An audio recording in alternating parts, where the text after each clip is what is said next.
저자님 너무 감사합니다. 제가 20분 동안 원래 저자님 강연하는 동안 또 어떤 질문을 드리면 좋을까 고민해야 되는데 저자님 세미 강연에 집중한다고 아유, 너무 재미있게 과찬이시네. 잘 봤습니다. 너무 유익했고요. 네. 고맙습니다. 이제 2부 순서로 어떻게 보면 북 콘서트 형태로 저와 함께 대화 나누면서 진행할 텐데요. 앞부분에 저자님의 소개를 그냥 후다닥 지나가 버렸어요. 네. 어떻게 보면 지금 4차 산업혁명연구소의 대표세요. 거기에 대한 좀 소개를 좀 해주시면 좋겠습니다. 네. 제가 우연하게 저도 그 4차 산업혁명이라고 하는 주제에 뛰어들게 됐는데, 믿으실지 안 믿으실지 모르지만, 대한민국에서 거의 첫 번째 주자라고 보시면 됩니다. 저도 믿습니다. 그래서 그 에비던스가 이제 네. 서점에 가면 있는데, 네. 우리나라에서 4차 산업혁명을 주제로 쓴 최초의 책의 저자입니다. 그게 2014년에 제가 저술을 시작해서 15년에 출간이 됐거든요. 네. 그 이전에는 출간된 책이 없다는 뜻이죠. 네. 그래서 저는 이제 그 이후로 이제 4차 산업혁명이라고 하는 분야에서 나름 이제 활동하는 일을 지속하고 있고요. 네. 앞으로도 한 10년 더 해야 될 것 같아요. 흥미로운 사실은 네. 우리가 지금 겪고 있는 이 코로나19 현상 이런 것들도 이 4차 산업혁명이라고 하는 그 프레임워크로 들여다보면 아주 의미 있는 내용들을 발견할 수 있고 사실 우리가 어떤 분석이나 뭐 이런 것뿐만 아니라 결국은 우리가 나아갈 방향 뭐 이런 것들을 제시하고 그러는데 제가 하는 일이 이제 바로 이제 그런 일입니다. 그래서 이제 네. 뭐 컨설팅도 하고 네. 또 기업에 가서 구체적으로 어려움을 겪으면은 뭐 도와드리는 일들 하고 예를 들어서 공장이 있으면은 그 공장을 이제 더 경쟁력 있는 공장으로 만들어주는 스마트 공장이라고 하죠. 네네네. 그런 것도 만들 수 있도록 도와드리는 일도 하고 또 정부라든가 이런 데서 요청이 있으면 어떠한 정책 또는 어떠한 방향으로 가야 된다 뭐 이런 것도 얘기하고 또 어디 가면은 뭐 이제 일자리 어떻게 돼요? 교육은 어떻게 돼요? 뭐 이제 그러면 이제 그런 거에 대한 어드바이스도 하고 그래서 전체적으로 주로 컨설팅, 네. 어드바이스 뭐 이런 일들을 하고 있습니다. 책 찾아봐야 되겠어요. 또 2014년 2014년 이전에 예. 4차 산업혁명에 네. 대한 부분이 뭐 보시는 분들 또한 한번 찾아보셔도 좋을 것 찾아보셔도 같고요. 괜찮습니다. 확신합니다. 외국에는 가능합니다. 나온 게 있습니다만 국내에서는 없었습니다. 아, 네네. 어떻게 보면 또 책을 이번에 7월 1일에 어떻게 보면 출간이 됐어요. 예, 더 빨리 나와야 되는데. 네. 그래도 아직 그 포스트 코로나 세상에 대한 부분에 네. 많은 사람들이 또 관심 가질 또 내용이라 생각하는데 이 책의 좀 차별점? 어떻게 보면 저자가 좀 많다라는 부분이 그렇죠. 있는데 거기에 대한 내용들을 한번 간단하게 말씀 주시면 좋을 것 같아요. 이게 차별점이자 약간 이제 핸디캡인 부분도 있습니다. 그러니까 네. 이 코로나 현상을 누가 이미 경험해 본 사람은 없잖아요. 그러니까 없죠. 경험하면서 세상에 도움이 되는 그러한 프레임워크로 어떻게 분석을 하고 어떻게 또 대안도 마련하고 이제 이래야 되는데 네. 사실 한 사람이 할 수 있는 일은 아니었어요. 아. 실제로 그래서 시중에 코로나19에 관련된 책이 네. 제가 이 생각을 했을 때만 해도 뭐 네. 한두 권밖에 없었는데 네. 지금은 한 20여 권으로 이제 늘어난 만큼 이제 많은 책이 나왔는데 내용을 보면 대부분 다 공동 저자예요. 많은 사람들이 같이 저술할 수밖에 없는 한계가 있는 것이 이제 이런 책의 특징입니다. 네. 저희도 그렇게 이제 썼고요. 네. 그래서 빠르게 잘 조율만 하면 굉장히 빠르게 좋은 빠르게? 책을 쓸 수가 있는데 또 반대로가 되면 네. 조율하면서 시간이 너무 걸리고 아, 그런 게 또 있겠군요. 너무 오버랩도 되고 근데 그런 이제 어려운 점도 있어요. 그래서 아무래도 전문가인데 네. 각 전문가의 주장을 뭐 당신이 이거 빼세요. 아, 그럴 수가 없죠. 하세요. 맞아요, 그럴 수가 맞아요. 없기 때문에 자연스럽게 이제 오버랩되는 부분들이 나타나고 네. 그러나 또 좋은 점은 뭐냐면은 네. 다양한 시각을 한 권의 책에서 볼 수 있다라는 것은 장점인 것 같고요. 아. 또 다양한 분야도 볼 수 있다. 이런 것들이 저는 이제 의미가 있는데 이게 사실은 4차 산업혁명을 제가 연구하면서 얻은 네. 상당히 즐거운 부분인데 네. 그러니까 이제 혼자서 할 수 있는 세상이 아니에요. 그러니까 협업을 해야 되고 우리가 살고 있는 이 세상은 이제 협업으로 간다. 코로나도 협업으로 극복해야 되고 4차 산업혁명도 협업으로 해야 되고 그런 면에서 이제 이 공동 저술한 거는 이제 의미가 있었고 네. 만약에 공동 저술을 안 했으면은 책을 사실은 빨리 낼 수도 있었을 거예요. 더 빨리. 그러나 아무래도 이제 조율하는 시간 때문에 조금 시간이 좀 더 걸렸습니다. 걸렸던 거. 네. 하지만 좋은 점이 더 많다. 예, 예. 혼자 할 수 있는 건 아니다. 맞습니다. 융합과 혼자 협업의 하면은 시대이기 때문에. 예, 어렵죠. 예, 네, 아무래도 알겠습니다. 아까 저자님이 조금 전에도 말씀 주셨지만 코로나 시대에 대한 대응책들이 좀 많이 나왔어요. 네. 근데 어떻게 보면 이 책에서도 현상에만 좀 그치지 않고 좀 솔루션들 좀 이야기하고 있는데 특별히 지금 뭐 이 책에서만 좀 다루고 있는 솔루션이 있다. 그런 것도 좀 소개해 주시면 좋을 것 같습니다. 그 부분이 이제 그 제 강연 부분에서 나왔는데 나왔죠, 예. 이 사실 솔루션 대안 부분이 앞으로도 좀 더 노력해야 될 부분인 것 같아요. 네. 그래서 더 노력해야 되는 부분인데 사실 많지는 않습니다. 물론 큰 틀에서는 우리가 뭐 뭘 해야 된다, 뭘 해야 된다 뭐 이런 얘기들이 나오는데 그래도 어쨌든 몇 가지 제시를 한다면 네. 하나는 이런 부분이 있어요. 그러니까 우리가 이번에 경험을 했는데 리더십이라는 영역에서 좀 리더십이라는 걸 좀 다시 한번 생각을 해봐야겠다. 네. 뭐 이런 것들이 저는 우리 사회에 던지는 상당히 의미가 있다고 보고요. 네. 실제 우리가 경험해 보니까 저는 이제 우왕좌왕 리더십이라는 표현을 많이 쓰는데 네. 각국의 지도자들이 굉장히 우왕좌왕했거든요. 말 그대로. 그렇죠, 그렇죠. 그러니까 위기를 닥치니까 이 사람들이 얘기 어떻게- 못한 네. 막 위기를 겪으니까 굉장히 막 헤매더라고. 네. 말도 안 되는 일이 벌어지는 거죠. 그래서 이 리더십은 정말 평상시에 갈고 닦고 준비하지 않으면 안 되겠다. 이제 그런 면에서 저희 이제 책에서는 그 리더십 부분이 다른 여러 저술책에서 없는 부분이 이제 그런 그 특징이 있다고 보고 있고요. 네. 그다음에 우리가 이 코로나 블루라고 하는 현상을 겪어요. 그러니까 뭐 굉장히 불안하고 뭐 좀 우울하고 뭐 불확실하고 그러니까 이거 어떻게 극복해야 되냐? 이거 뭐 병원에서 치료해야 되는 건지 아니면 뭐 맨날 술 마셔야 되는 건지 술 마시면 안 되잖아요. 매일 마시면 안 되잖아요. 가끔 마시면 괜찮지만 그럼 예를 들어서 그런 관점에서 또 하나가 이제 명상을 사실 아시아의 좋은 그런 가치 중에 하나가 저는 이제 명상이라고 보는데 생각해요. 예. 명상이라는 것이 그 재조명된 것이 좀 의미가 있고요. 아마 책에도 이제 그런 네, 내용들이 나온다고 보고 네. 있고요. 저 개인적으로도 사실 명상을 하고 있습니다. 저도 네. 상당히 이제 도움이 된다는 것을 저 스스로도 이제 개인적으로 느끼고 있고, 네.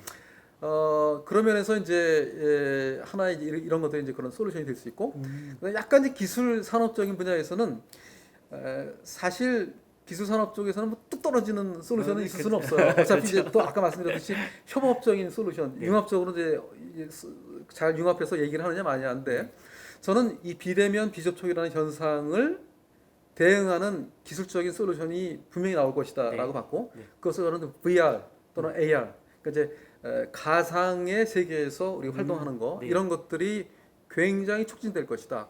뭐 영화도 있었고 막 그랬는데 네. 그 시기가 빨라질 것이다라고 저는 이번에 이제 예측을 하게 됐고 실제로 우리 주변에서 이제 그런 현상이 좀 나타나는 걸 볼 수 있어요. 네. 네. 방금 그 질문에 이어서 좀 말씀드리면 VR, AR 요런 이제 시대가 될 텐데 네. 이제 팬데믹이라고 하는 뭐 전 세계적으로 유행하는 뭐 이렇게 뭐 그런 유행병 뭐 이런 부분들이 뭐 최근에만 있었던 게 아니라 꽤 있었잖아요. 그렇죠.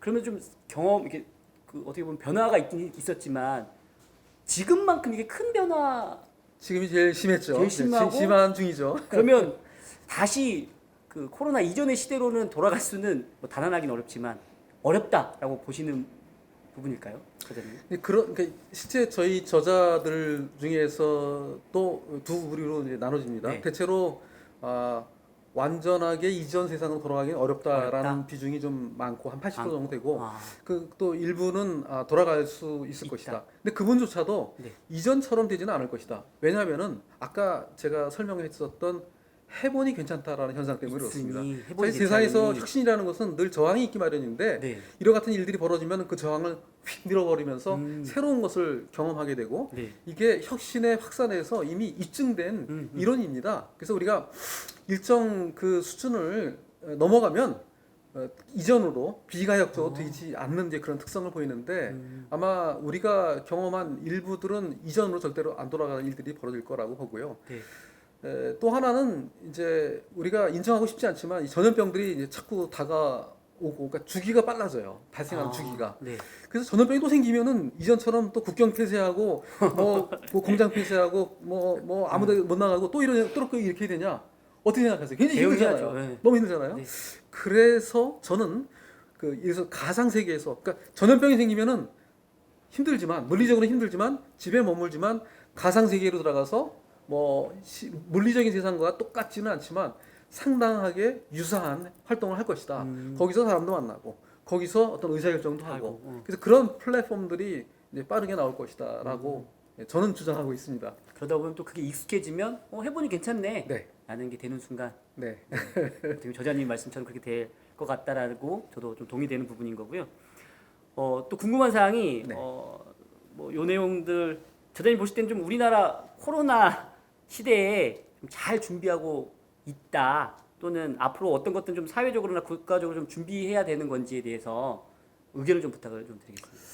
그 이제 사실 잘 준비하고 있다라는 거는 뭐 그 이미 그 매스미디어에서 이미 많이 다룬 바가 네. 있는데 우리가 이제 방역 막 이런 활동들은 지난번에 이제 메르스를 겪으면서 좀 준비가 된 거는 확실한 것 같아요. 거고, 네.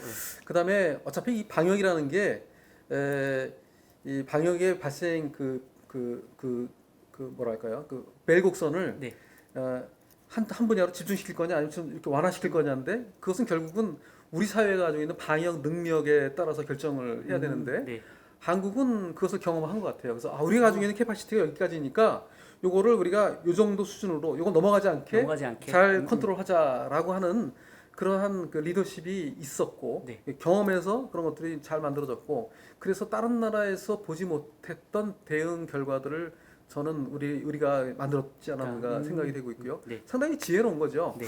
그래서 결과적으로는 그래도 상대적으로 다른 나라에 비해서 잘 이제 그 일단 대응하고 있다라고는 봐지고 있고 기업 현장에서도 아까도 말씀드렸습니다만 조금 규모가 큰 기업들이 대응하는 게 좀 아무래도 무게가 있기 때문에 그렇죠. 좀 어렵지만 작은 회사들은 나름 빠르게 대응하는 모습들이 보여요. 그래서 네. 특히 이제 그 소위 이제 스타트업 창업된 기업들은 뭐 외국에도 진출해 있고 뭐 국내에서 활동하는 회사들도 있고 그런데 이제 그런 기업들이 이런 새로운 환경 재택근무라든가 이런 환경 하면서 자기네들 상황에 맞게 네. 대응하는 모습들도 보이고 있고 그래서 그런 면에서는 아무든지 뭐 두 가지가 다 있는 것 같아요. 조금 어려운 부분도 있고 좀 잘하시는 부분도 있고. 네. 근데 이제 마지막으로는 모든 나라들이 다 하고 있는 일이긴 한데 네. 사실 진짜 어려움이 우리가 아직 겪지 않았다고 저도 지금 보고 있거든요. 이제 진짜 어려우면 경제적인 건 진짜 어려우면 이제부터 오기 시작할 건데 이거에 대한 조치를 하기 위해서 뭐 이제 대한민국 정부도 이제 소위 한국형 뉴딜이라는 걸 하고 있고 한쪽에는 디지털 뉴딜, 한쪽에는 뭐 그린 뉴딜을 해서 뭔가 돌려야 되니까 경제라는 것은 결국은 어떤 돈이 돌아야 되는 현상이 이제 문제가 있으니까 이제 그렇게 하는 조치들 같은 것들이 이제 의미가 있다고 봐요. 전 세계적으로 봤을 때는 우리나라가 사실 굉장히 이제 뭐 의견들이 다양한데 그렇게 큰 액수를 이제 투자하는 건 아니지만 어쨌든 적절하게 이제 하고 있다고는 봐지고요. 네. 주시해야죠. 네. 감사합니다. 의견 감사드립니다. 네. 그 코로나 시대 또 일에 대해서 또 이야기를 안 드릴 수가 없는데 좀 기존 일의 형태도 좀 구조도 많이 바뀌고 있어요. 그렇죠. 근데 이제 취준생들 관련돼서 어떻게 보면 앞으로 좀 준비해야 되거나 좀 그런 분들에게 좀 이런 것들이 좀 중요해라는 이야기를 해줄 수 있으면 좋겠는데 좀 책에도 그런 내용이 있는 거예요. 성품에 대한 이야기를 좀 다루고 있더라고요. 네. 그래서 그런 부분이 취준생들이 좀 준비하는 데서 좀 도움이 되지 않을까 생각되는데 네, 말씀 좀 네. 부탁드리겠습니다. 맞습니다. 이제 조금 이건 넓게 봐야 되는데요. 네. 지금 이 현상은 이제 코로나뿐만 아니라 4차 산업혁명 현상을 보면 되게 이제 편합니다. 그러니까 일자리를 준비하시는 분들도 있고 지금 일자리를 가지고 있는 사람인데 또 그 경력을 이제 변화시키는 이제 사례도 있을 수 있는데 이 질문은 4차 산업혁명이 막 활발해지면서도 나왔던 질문이고요. 네. 근데 지금 코로나에서 이 질문이 또 나오는데 네. 여기서 왜 나오냐면은 새로운 현상 때문에 그렇습니다. 뭐냐면은 비대면 비접촉이라는 현상이 생기고 있고 네. 잘하면 또는 잘못하면 사실 원격 근무를 해야 돼요. 그럼 사실 놀라운 사실은 우리가 4차 산업혁명에서는 원격 근무라고 하는 현상이 있을 것이다라고 이미 예측하고 있었거든요. 또 그쪽 방향으로 가야 된다고 얘기를 했어요. 그래서 이제 일자리를 준비하는 사람 입장에서는 그런 환경에서도 일을 잘할 수 있는 사람 그런 준비를 하면 이제 되는데 막연하게 얘기하면 이 정도지만 조금 구체적으로 얘기하면 이런 거예요. 4차 산업혁명이 찾는 사람은 사실 엄친아예요. 엄친아라고 말하면 정말 다재다능한 친구를 찾는 거예요. 네. 그러니까 창의성도 있고 뭐 협동도 잘하고 또 뭐 소통도 잘하고 뭐 의사결정도 잘하고 근데 그런 사람이 어디 있습니까? 그렇죠? 그런 사람이 되게 힘들죠. 그렇죠. 평범한 사람들이 네. 그러면은 이제 어떻게 그런 역할을 할 것인가. 네. 그래서 4차 산업혁명 때도 우리가 협력하는 소위 괴짜를 우리가 모델로 삼았어요. 근데 괴짜들이 이제 일을 저지르잖아요. 네. 그렇죠? 보통 옛날에는 괴짜를 회사에서 싫어했지만 요즘 괴짜를 좋아해요. 네. 단지 조건이 하나 있어요. 협력을 협력하는. 해라. 협력만 하면 괴짜도 괜찮은 거예요. 네. 회사에서는 괴짜인데 협력만 할 수만 있으면은 채용해야 돼요. 아, 근데 문제는 네. 코로나19처럼 현상이 생기면 어떤 일이 생기죠? 얘가 집에만 있는 거야. 그렇죠. 또 다 친구들도 같이 동료들이 또 집에 있고 네. 또 관리자나 또는 뭐 상사들도 또 집에 재택근무하고 있거나 막 있으니까. 서로 그럼 어떻게 소통할 것이냐? 네. 어떻게 이 친구들이 협력하고. 협력을 할 수 있도록 자연스럽게. 그러니까 일단 회사에서 할 일도 있고 네. 또 이 사람들이 준비해야 될 거 있어요. 그러니까 회사에서 할 일을 먼저 잠깐 얘기하면 회사에서는 더 이상 이 직원들을 관리 대상이나 네. 모니터링이나 이런 대상이 아니고 우리 회사 차원에서 협업을 하는 대상으로 봐야 되고 동시에 일자리를 준비하는 사람들은 무엇을 준비해야 되냐면은 네. 이런 상황에 대해서 셀프 즉 스스로 관리할 수 있는 능력을 갖도록 즉 이제 내가 스스로 혼자 해야 돼요. 나한테 주어진 시간에서 물론 중간중간에 이게 뭐 컨퍼런스도 하고 또 보고도 하고 하지만 스스로. 그렇지 않은 시간에서도 누가 나를 보지 않지만 내가 스스로 시간들을 잘 관리해 나가고 성과 위주로 일들을 해가는 능력 이것들을 그 우리가 능력. 이제 네. 그 스스로 셀프 관리라고 얘기하는데 이제 그런 능력을 저는 갖추는 게 굉장히 중요하다. 네. 요약하면 네. 조금 창의성은 필요해요. 창의성은 기본적인 필요하다. 창의성이요. 그래야지 인공지능을 이길 수 있으니까 창의성이 있어야 되고 그렇죠. 그다음에 협업하는 마음이 있어야 되고 네. 그렇죠. 그다음에 이제는 따로 떨어져서 일해야 되니까 스스로 관리하는 능력이 능력이 있어야 있어야 된다. 됩니다. 그런 거를 이제 갖춰야 돼요. 그럼 갖춰야 되는데 어떻게 갖추면 좋을까요? 그거 뭐 어디서 일단은 이제- 박사님을 찾아오면 제일 좋고. 그렇죠. 네.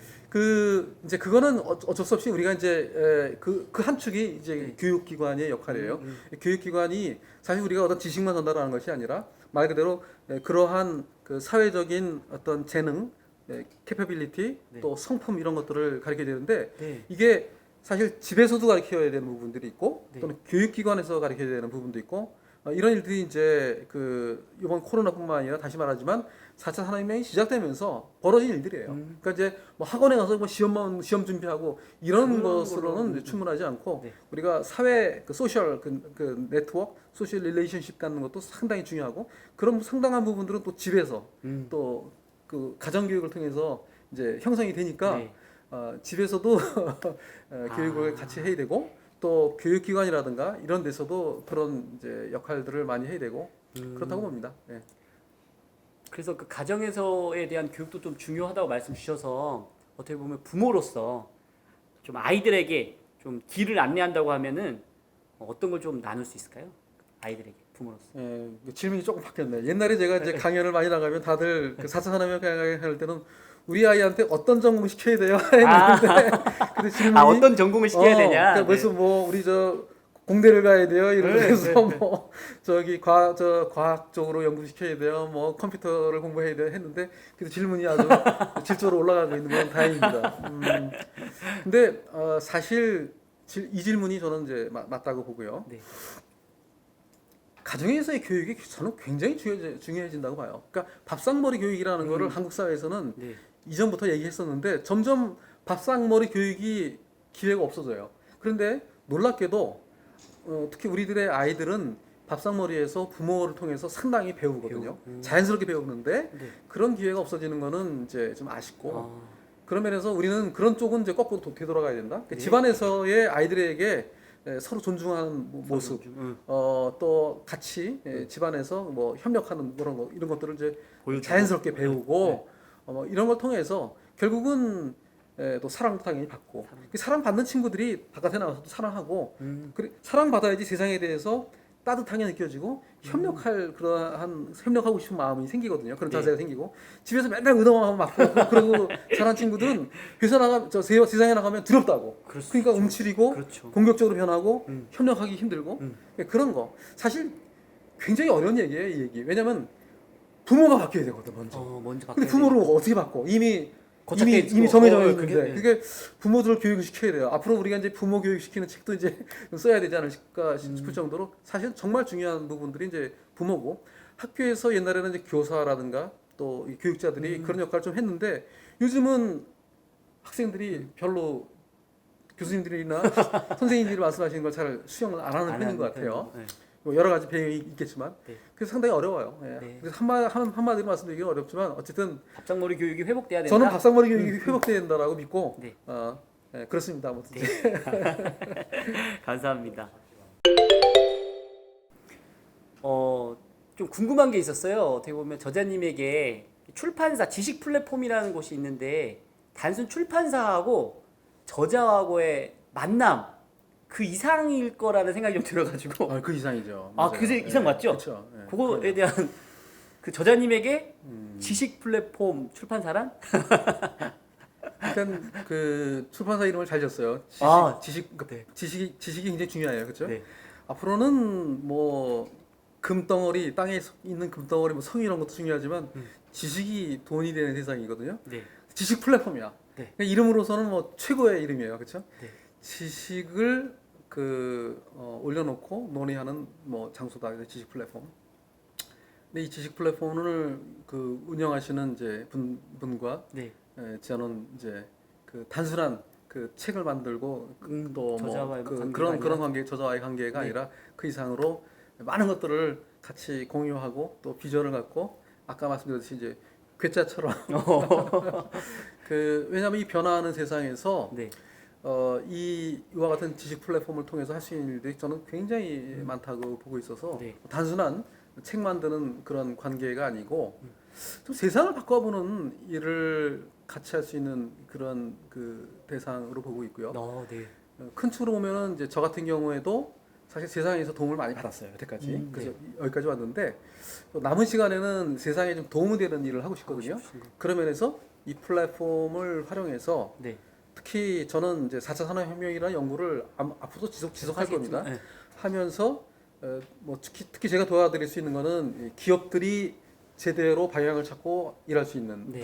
막 그런 것들을 이 지식 플랫폼을 통해서 저도 이제 계속 실현해 나갈 수 있을 것 같고 네. 또 필요하다면은 교육 네.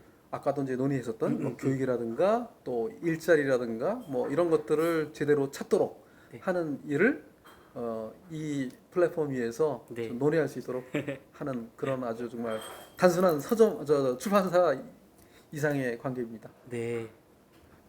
감사합니다. 네. 제가 또 지식 플랫폼은 저와도 또 좀 관련이 있는 곳이라서 항상 응원하고 있고요. 네, 네. 많이 응원해 주세요. 네. 지식 플랫폼 최고입니다, 최고. 네. 북쇼의 공통 질문입니다. 이제 거의 이제 마지막 질문이라고 생각하시면 네네. 되고요. 한석희 저자에게 있어서 북쇼란? 노사연이다 이렇게 얘기할게요. 무슨 뜻이냐면은 네. 노사연 씨 하면은 무슨 노래가 생각나죠? 만남. 그렇죠. 네. 이 북쇼가 어쨌든 이 물리적으로 만나는 이런 그 사람들 또 디지털 온라인에서 만나는 사람들 이러한 기회를 만들어주는 그러한 또그 교량 역할, 플랫폼 역할을 하는 것 같아요. 그래서 그 노사연 씨의 만남으로 답을 드릴 수 있을 것 같습니다. 네. 네. 마지막 질문을 마무리하고요. 이제 3부 저자와 또 청중과의 Q&A로 바로 이어서 또 진행하겠습니다.